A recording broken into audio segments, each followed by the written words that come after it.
Chapter 6. When the ark of the Lord had been in Philistine territory 7 months, the Philistines called for the priests and the diviners and said, "What shall we do with the ark of the Lord? Tell us how we should send it back to its place." They answered, "If you return the ark of the God of Israel, do not send it away empty, but by all means send a guilt offering to him. Then you will be healed, and you will know why his hand has not been lifted from you." The Philistines asked. "What guilt offering should we send to him?"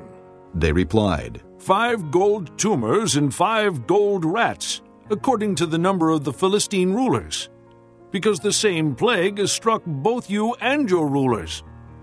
Make models of the tumors and of the rats that are destroying the country, and pay honor to Israel's God. Perhaps he will lift his hand from you and your gods and your land. Why do you harden your hearts as the Egyptians and Pharaoh did? When he treated them harshly, did they not send the Israelites out so they could go on their way? Now then, get a new cart ready, with 2 cows that have calved and have never been yoked. Hitch the cows to the cart, but take their calves away and pen them up. Take the ark of the Lord and put it on the cart, and in a chest beside it put the gold objects you are sending back to him as a guilt offering. Send it on its way, but keep watching it. If it goes up to its own territory toward Beth-Shemesh, then the Lord has brought this great disaster on us. But if it does not, then we will know that it was not his hand that struck us, and that it happened to us by chance." So they did this. They took 2 such cows and hitched them to the cart and penned up their calves. They placed the ark of the Lord on the cart, and along with it the chests containing the gold rats and the models of the tumors. Then the cows went straight up toward Beth-Shemesh, keeping on the road and lowing all the way. They did not turn to the right or to the left. The rulers of the Philistines followed them as far as the border of Beth-Shemesh. Now the people of Beth-Shemesh were harvesting their wheat in the valley, and when they looked up and saw the ark, they rejoiced at the sight. The cart came to the field of Joshua of Beth-Shemesh, and there it stopped beside a large rock. The people chopped up the wood of the cart and sacrificed the cows as a burnt offering to the Lord. The Levites took down the ark of the Lord, together with the chest containing the gold objects, and placed them on the large rock.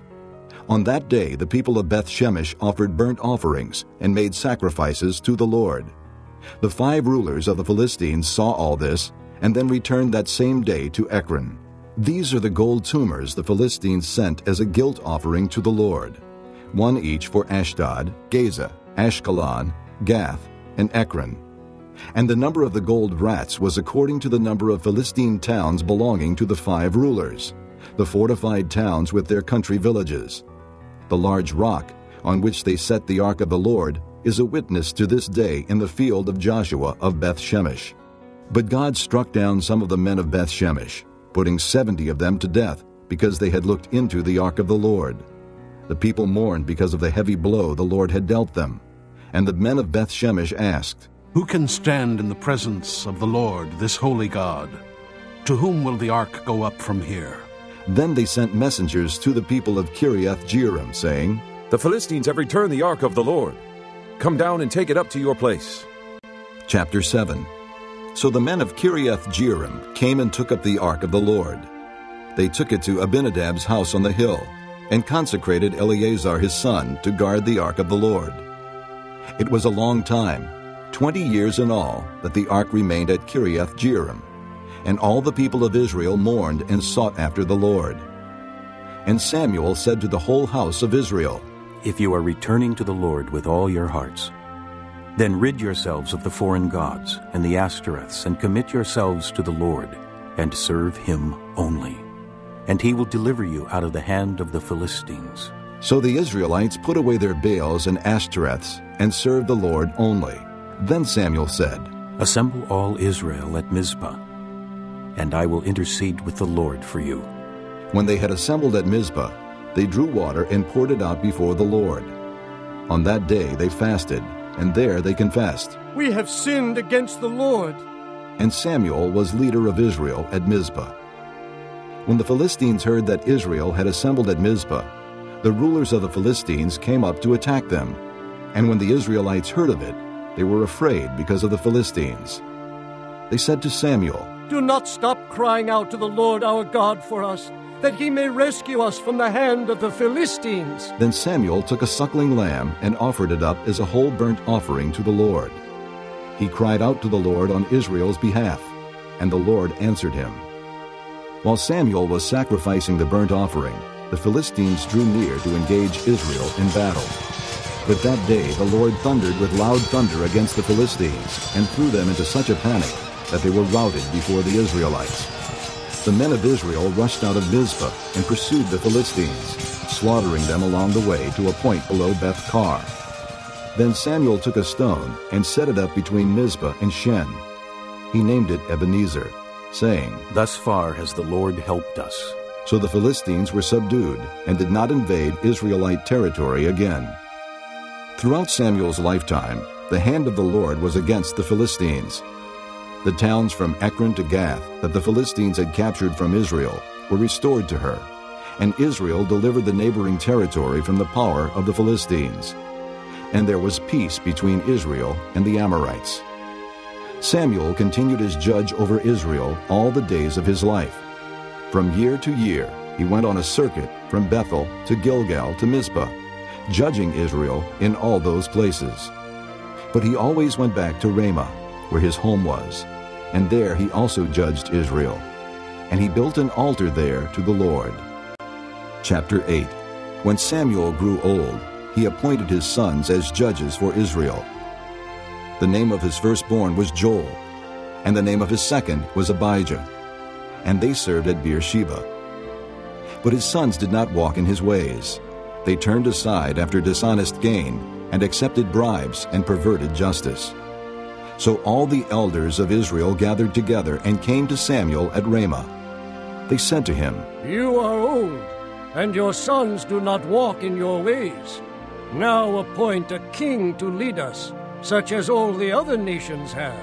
But when they said, "Give us a king to lead us," this displeased Samuel. So he prayed to the Lord.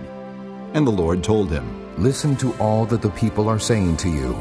It is not you they have rejected, but they have rejected me as their king, as they have done from the day I brought them up out of Egypt until this day, forsaking me and serving other gods, so they are doing to you. Now listen to them, but warn them solemnly, and let them know what the king who will reign over them will do." Samuel told all the words of the Lord to the people who were asking him for a king. He said, "This is what the king who will reign over you will do. He will take your sons and make them serve with his chariots and horses, and they will run in front of his chariots. Some he will assign to be commanders of thousands, and commanders of 50s, and others to plow his ground and reap his harvest, and still others to make weapons of war and equipment for his chariots. He will take your daughters to be perfumers and cooks and bakers. He will take the best of your fields and vineyards and olive groves and give them to his attendants. He will take a tenth of your grain and of your vintage and give it to his officials and attendants. Your men servants and maidservants and the best of your cattle and donkeys he will take for his own use. He will take a tenth of your flocks, and you yourselves will become his slaves. When that day comes, you will cry out for relief from the king you have chosen, and the Lord will not answer you in that day." But the people refused to listen to Samuel. "No," They said, "we want a king over us. Then we will be like all the other nations, with a king to lead us and to go out before us and fight our battles." When Samuel heard all that the people said, he repeated it before the Lord. The Lord answered, "Listen to them, and give them a king." Then Samuel said to the men of Israel, "Everyone go back to his town." Chapter 9. There was a Benjamite, a man of standing, whose name was Kish, son of Abiel, the son of Zeror, the son of Bechorath, the son of Aphiah of Benjamin. He had a son named Saul, an impressive young man without equal among the Israelites, a head taller than any of the others. Now the donkeys belonging to Saul's father Kish were lost, and Kish said to his son Saul, "Take one of the servants with you, and go and look for the donkeys." So he passed through the hill country of Ephraim, and through the area around Shalisha, but they did not find them. They went on into the district of Shalem, but the donkeys were not there. Then he passed through the territory of Benjamin, but they did not find them. When they reached the district of Zoph, Saul said to the servant who was with him, "Come, let's go back, or my father will stop thinking about the donkeys and start worrying about us." But the servant replied, Look, in this town there is a man of God. He is highly respected, and everything he says comes true. Let's go there now. Perhaps he will tell us what way to take. Saul said to his servant, "If we go, what can we give the man? The food in our sacks is gone. We have no gift to take to the man of God. What do we have?" The servant answered him again. Look, He said, I have a quarter of a shekel of silver. I will give it to the man of God, so that he will tell us what way to take. Formerly in Israel, if a man went to inquire of God, he would say, Come, let us go to the seer, because the prophet of today used to be called a seer. "Good. Saul said to his servant. Come, let's go." So they set out for the town where the man of God was. As they were going up the hill to the town, they met some girls coming out to draw water. And they asked them, Is the seer here? "He is. They answered, He's ahead of you. Hurry now. He has just come to our town today, for the people have a sacrifice at the high place. As soon as you enter the town, you will find him before he goes up to the high place to eat. The people will not begin eating until he comes, because he must bless the sacrifice. Afterward, those who are invited will eat. Go up now. You should find him about this time." They went up to the town, and as they were entering it, there was Samuel, coming toward them on his way up to the high place. Now the day before Saul came, the Lord had revealed this to Samuel. About this time tomorrow, I will send you a man from the land of Benjamin. Anoint him leader over my people Israel. He will deliver my people from the hand of the Philistines. I have looked upon my people, for their cry has reached me. When Samuel caught sight of Saul, the Lord said to him, This is the man I spoke to you about. He will govern my people. Saul approached Samuel in the gateway and asked, "Would you please tell me where the seer's house is?" I am the seer. Samuel replied, Go up ahead of me to the high place, for today you are to eat with me. And in the morning I will let you go and will tell you all that is in your heart. As for the donkeys you lost 3 days ago, do not worry about them. They have been found. And to whom is all the desire of Israel turned? If not to you and all your father's family. Saul answered, "But am I not a Benjamite from the smallest tribe of Israel? And is not my clan the least of all the clans of the tribe of Benjamin? Why do you say such a thing to me?" Then Samuel brought Saul and his servant into the hall and seated them at the head of those who were invited, about 30 in number. Samuel said to the cook, Bring the piece of meat I gave you, the one I told you to lay aside. So the cook took up the leg with what was on it and set it in front of Saul. Samuel said, Here is what has been kept for you. Eat, because it was set aside for you for this occasion, from the time I said, I have invited guests. And Saul dined with Samuel that day. After they came down from the high place to the town, Samuel talked with Saul on the roof of his house. They rose about daybreak, and Samuel called to Saul on the roof, Get ready, and I will send you on your way. When Saul got ready, he and Samuel went outside together. As they were going down to the edge of the town, Samuel said to Saul, Tell the servant to go on ahead of us. And the servant did so. But you stay here a while, so that I may give you a message from God. Chapter 10. Then Samuel took a flask of oil and poured it on Saul's head and kissed him, saying, Has not the Lord anointed you leader over his inheritance? When you leave me today, you will meet 2 men near Rachel's tomb at Zelzah, on the border of Benjamin. They will say to you, The donkeys you set out to look for have been found, and now your father has stopped thinking about them and is worried about you. He is asking, What shall I do about my son? Then you will go on from there until you reach the great tree of Tabor. 3 men going up to God at Bethel will meet you there. One will be carrying 3 young goats, another 3 loaves of bread, and another a skin of wine. They will greet you and offer you 2 loaves of bread, which you will accept from them. After that you will go to Gibeah of God, where there is a Philistine outpost. As you approach the town, you will meet a procession of prophets coming down from the high place, with lyres, tambourines, flutes, and harps being played before them. And they will be prophesying. The Spirit of the Lord will come upon you in power, and you will prophesy with them. and you will be changed into a different person. Once these signs are fulfilled, do whatever your hand finds to do, for God is with you. Go down ahead of me to Gilgal. I will surely come down to you to sacrifice burnt offerings and fellowship offerings. But you must wait 7 days until I come to you and tell you what you are to do." As Saul turned to leave Samuel, God changed Saul's heart, and all these signs were fulfilled that day. When they arrived at Gibeah, a procession of prophets met him. The Spirit of God came upon him in power, and he joined in their prophesying. When all those who had formerly known him saw him prophesying with the prophets, they asked each other, "What is this that has happened to the son of Kish? Is Saul also among the prophets?" A man who lived there answered, "And who is their father?" So it became a saying, "Is Saul also among the prophets?" After Saul stopped prophesying, he went to the high place. Now Saul's uncle asked him and his servant, "Where have you been?" "Looking for the donkeys," he said. "But when we saw they were not to be found, we went to Samuel." Saul's uncle said, "Tell me what Samuel said to you." Saul replied, "He assured us that the donkeys had been found." but he did not tell his uncle what Samuel had said about the kingship.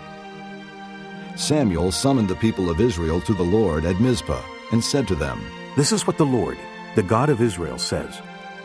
I brought Israel up out of Egypt, and I delivered you from the power of Egypt and all the kingdoms that oppressed you. But you have now rejected your God who saves you out of all your calamities and distresses. And you have said, 'No, set a king over us.' So now present yourselves before the Lord by your tribes and clans." When Samuel brought all the tribes of Israel near, the tribe of Benjamin was chosen. Then he brought forward the tribe of Benjamin, clan by clan, and Matri's clan was chosen. Finally Saul, son of Kish, was chosen. But when they looked for him, he was not to be found. So they inquired further of the Lord. "Has the man come here yet?" And the Lord said, "Yes, he has hidden himself among the baggage." They ran and brought him out. And as he stood among the people, he was a head taller than any of the others. Samuel said to all the people, "Do you see the man the Lord has chosen? There is no one like him among all the people." Then the people shouted, "Long live the king!"